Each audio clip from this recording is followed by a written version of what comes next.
Guys welcome back to the video and guys आज के video में हम बात करने वाले हैं aura trio versus weather trio की इस मैच का विनर कौन होगा। दोनों ही ट्रियो कमाल के हैं। दोनों की पावर्स लगभग बराबर ही हैं एंड दोनों के ट्रायो मास्टर्स लाइक रिक्विजा एंड ज़ाइगार्ड ये दोनों पोकेमॉन भी ऑलमोस्ट बराबर ही हैं। सो देखते हैं कि अगर कभी इन दोनों सुपर पावरफुल ट्रियोज में बैटल हो जाए तो इस बैटल का विनर कौन रहेगा। एंड गाइस इस वीडियो का विनर जो भी हो आप लोग ऑफेंड मत होना, ये बस मेरा ओपिनियन है। आपके ओपिनियन में इन दोनों की मैच का विनर कौन है ये आप मुझे कमेंट सेक्शन में बता सकते हैं। सो गाइस इन दोनों की मैच का विनर डिसाइड करने के लिए हम इन दोनों की पावर्स को अच्छी तरह से जानेंगे और उसके बाद इन दोनों में 3 राउंड कराएंगे। सबसे पहला राउंड होगा बैटल्स का, दूसरा राउंड फीट्स का एंड तीसरा राउंड पावर्स का। सो गाइस अगर आपको वीडियो पसंद है तो लाइक कर देना, चैनल पर नहीं तो प्लीज सब्सक्राइब भी करना है ऐसी पोकेमॉन वीडियोस देखने के लिए। तो चलिए फिर आज की वीडियो को स्टार्ट करते हैं। शुरुआत करते हैं ऑरा ट्रियो से जिसमें 3 मेंबर्स आते हैं, जर्नियस, येवेल्टल एंड ज़ाइगार्ड, जिसमें से ज़ाइगार्ड सबसे ज़्यादा ताकतवर है एंड ये इनके ट्रियो का मास्टर है। सबसे पहले हम जर्नियस की पावर्स के बारे में जान लेते हैं। जर्नियस बेसिकली एक ऐसा पोकेमॉन है जो कि दूसरों को लाइफ देता है। अगर किसी की लाइफ चली गई या फिर येवेल्टल ने किसी की लाइफ छीन ली तो जर्नियस उसे दोबारा से जिंदा कर सकता है। जर्नियस के पास फेरी ऑरा है जिसके कारण इसके फेरी टाइप अटैक्स और भी ज्यादा पावरफुल हो जाते हैं। एंड जर्नियस का सिग्नेचर मूव जियोमैंसी, भाई ये मूव तो कमाल का है, इसके बारे में अब मैं क्या ही बोलूँ। ये भले एक नॉन डैमेजिंग मूव है लेकिन अगर इसे यूज किया जाए तो जर्नियस के attack, special attack, speed, defence सब कुछ काफी ज्यादा इंक्रीज हो जाती है। और एनिमे में हमने देखा है कि किस तरह जर्नियस ने येवेल्टल को शांत कर दिया था। अब बात करते हैं येवेल्टल के बारे में। येवेल्टल बेसिकली डिस्ट्रक्शन पोकेमॉन है या फिर हम इसे गॉड ऑफ डेथ कह सकते हैं क्योंकि येवेल्टल किसी की भी लाइफ फॉर्म को एब्जॉर्ब कर सकता है। ऑन टॉप ऑफ दैट अगर हम एडिशनल इफेक्ट के साथ सारे मूव्स को रैंक करें देन येवेल्टल का सिग्नेचर मूव ओब्लिवियन विंग पूरे पोकेमॉन वर्ल्ड का सबसे ताकतवर मूव है क्योंकि ये मूव किसी को भी पत्थर में बदल सकता है एंड उसे 1 हिट नॉकआउट कर सकता है। इवन दी ओरिजिनल 1 के लिए भी इस मूव को हैंडल करना नामुमकिन से कम नहीं है।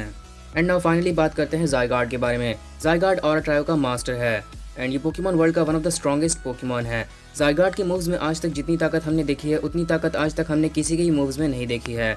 ज़ाइगार्ड ने एक एक्सट्रीम स्पीड से ही जायंट रॉक को बीच से चीर कर रख दिया था एंड अपने कोर एनफोर्सर से उसे कम्प्लीटली डिस्ट्रॉय कर दिया था। ज़ाइगार्ड के पास इतनी ताकत है कि ये चाहे तो पूरे इकोसिस्टम को कंट्रोल कर सकता है। ज़ाइगार्ड को ऑर्डर पोकेमॉन के नाम से भी जाना जाता है एंड हम सब जानते हैं कि अगर ज़ाइगार्ड का कोई ऑर्डर ब्रेक कर दे तो उसका क्या हाल होता है।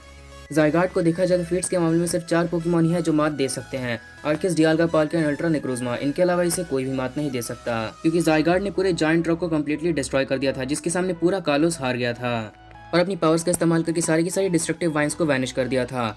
ज़ाइगार्ड की कंप्लीट फॉर्म में उसकी पावर जर्नियस एंड येवेल्टल की पावर्स को भी एक्सीड कर जाती हैं। ज़ाइगार्ड के अंदर इतनी कैपेबिलिटी है कि ये चाहे तो अपनी चेस्ट से इतनी हाई अमाउंट में एनर्जी रिलीज कर सकता है कि आसपास की सारी चीज़ें एलिमिनेट हो जाएं। और इस पावर की झलक हमने एक्सट्रीम स्पीड मूव यूज करते हुए देखा भी है। अब बात करते हैं वेदर ट्रियो के बारे में। वेदर ट्रियो में बेसिकली 3 मेंबर्स हैं, ग्राउडॉन, कायोगर एंड रिक्विजा, जिसमें से रिक्विजा सबसे ताकतवर है एंड वो इस ट्रायो का मास्टर है। सबसे पहले हम बात करते हैं प्राइमल कायोगर के बारे में। प्राइमल कायोगर के पास इतनी ताकत है कि ये चाहे तो हर जगह स्टॉर्म्स क्रिएट कर सकता है। इसके पास पानी का पूरा कंट्रोल है और प्राइमल कायोगर चाहे तो एक महासुनामी भी ला सकता है जो कि पूरे अर्थ के लाइफ फॉर्म्स को आराम से वाइप आउट कर सकती है। प्राइमल कायोगर का ओरिजिन पल्स पूरे पोकेमॉन वर्ल्ड का सबसे पावरफुल वाटर टाइप मूव है। प्राइमल कायोगर चाहे तो पानी के अंदर ही बवंडर क्रिएट कर सकता है। और ये तो सिर्फ हम बात कर रहे हैं एनिमे वाले प्राइमल कायोगर की। मांगा वाले प्राइमल कायोगर तो एक अलग ही लेवल पे है। अब हम बात करते हैं वेदर ट्रियो के दूसरे मेंबर यानी कि प्राइमल ग्राउडॉन के बारे में। प्राइमल ग्राउडॉन एक ground and fire type legendary Pokemon है जनरेशन 3 से। प्राइमल ग्राउडॉन का प्रेसिपाइस ब्लेड पूरे पोकेमॉन वर्ल्ड का सबसे ताकतवर ग्राउंड टाइप अटैक है। On top of that primal Groudon के पास इतनी ताकत है कि ये चाहे तो कहीं पर भी किसी भी वॉल्केनो को इरप्ट करा सकता है। ये चाहे तो वॉल्केनो का लावा जमीन में भी ला सकता है एंड इवन समुद्र में भी लेके आ सकता है। प्राइमल ग्राउडॉन जहाँ पे भी कदम रखता है वहाँ पे उसके लावा के कारण जमीन बन जाती है। प्राइमल ग्राउडॉन चाहे तो सुपर वॉल्केनिक इरप्शंस भी करा सकता है।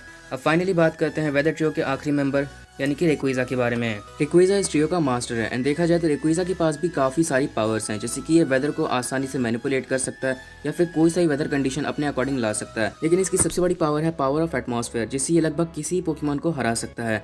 रिक्विजा का most powerful move dragon ascent है जिसने एक ही बार में प्राइमल ग्राउडॉन प्राइमल कायोगर को हरा दिया था।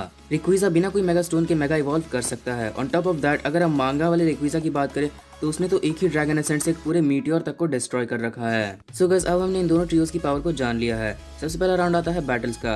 अगर बैटल्स के तौर पे कभी इन दोनों में फाइट होती है देन डेफिनेटली इस मैच का विनर वेदर ट्रियो रहेगा क्योंकि बैटल्स के तौर पे सबसे ज्यादा काम आते हैं मूव्स एंड अगर मूव्स को देखा जाए then definitely weather trio is superior to aura trio क्योंकि ऑरा ट्रियो में सिर्फ ज़ाइगार्ड ही एक ऐसा पोकेमॉन है जिसके मूव्स काफी ज्यादा पावरफुल हैं, वरना जर्नियस एंड येवेल्टल के मूव्स उतने कुछ खास पावरफुल नहीं है।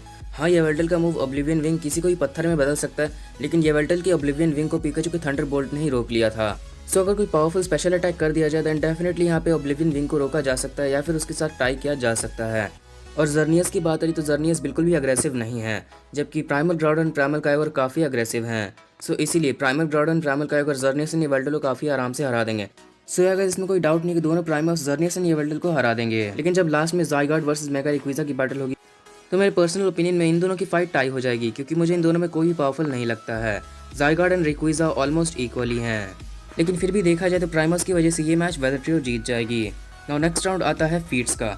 अब इसमें डेफिनेटली ऑरा ट्रियो आगे है, क्योंकि फीट्स के मामले में ऑरा ट्रियो को हराना वेदर ट्रियो के बस में नहीं है। प्राइमल ग्राउड एंड प्राइमल कायोर की फीट्स जर्नियस एंड येवेल्टल की फीट्स को मैच नहीं कर सकते, जहां प्राइमल कायोर ने बस अपने अटैक से बड़े बड़े एक्सप्लोजन किए एंड प्राइमल ग्राउडॉन को काफ़ी अच्छी टक्कर दिए, और प्राइमल ग्राउडॉन ने भी सिर्फ अपने अटैक से बड़े बड़े एक्सप्लोजन किए एंड प्राइमल कायोर को ऑलमोस्ट हराया। लेकिन ये फीट्स कुछ भी नहीं है जर्नियस एंड येवेल्टल की फीट्स के मुकाबले, जहां येवेल्टल ने ऑलमोस्ट सारे पोकेमॉन जो कि M17 में अपेयर हुए थे उन सभी की लाइफ फॉर्म्स को एब्जॉर्ब कर लिया था, और जर्नियस ने उन सारे पोकेमॉन को जिंदा कर दिया था जिनकी लाइफ फॉर्म्स येवेल्टल ने एब्जॉर्ब कर ली थी। सो अगर ये फीट तो बहुत बड़ा एंड इसे प्राइमर्स मात नहीं दे पाएंगे, सो मेगा रेक्विज़ा को आना ही होगा। एंड अगर मेगा रेक्विज़ा आया देन डेफिनेटली इन दोनों की फीट्स को मात दे सकता है, क्योंकि उसने 1 मिनट 14 सेकंड के अंदर काफ़ी आसानी से दोनों ही प्राइमर्स को हरा दिया था।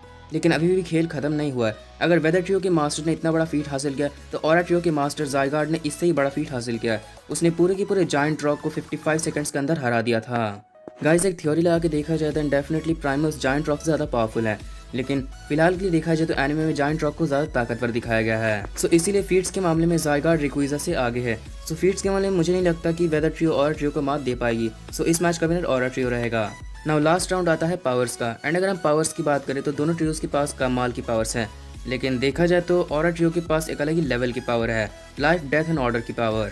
वेदर ट्रियो के पास सिर्फ वेदर और हाइड्रोस्फीयर, लिथोस्फीयर और एटमॉस्फेयर की पावर है, लेकिन इतनी बड़ी पावर उनके पास नहीं है। लाइफ डेथ एंड ऑर्डर की पावर एक तरह से प्लानिटरी लेवल से बाहर है, जबकि ये तीनों पावर सिर्फ और सिर्फ प्लानिटरी लेवल में आती है। सो अगर देखा जाए तो पावर्स के तौर पर तो वेदर ट्रियो और ट्रियो को मात नहीं दे सकती। बट हाँ ये भी बात है कि हम चाहे कितनी भी पावर्स को क्यों ना देख लें, कंपैरिजन बेसिकली बैटल्स पे होता है। सो अगर हम सही तरीके से कंपैरिजन करें तो डेफिनेटली इस मैच का विनर वेदर ट्रियो रहेगा, लेकिन ओवरऑल देखा जाए तो इस मैच का विनर ऑरा ट्रियो रहेगा। गाइज आपके ओपिनियन में दोनों ट्रियो में ज़्यादा ताकतवर कौन है, आप मुझे कमेंट सेक्शन में बता सकते हैं। मेरे लिए तो ये दोनों ट्रियोज इक्वल हैं। आप बताइए आपके हिसाब से कौन जीतना चाहिए। सो गाइस चलिए फिर आज के लिए इतना ही। अगर आपको वीडियो पसंद आया तो लाइक कर देना, चैनल पर नए तो प्लीज़ सब्सक्राइब भी कर लेना ऐसी पोकेमॉन वीडियोस देखने के लिए।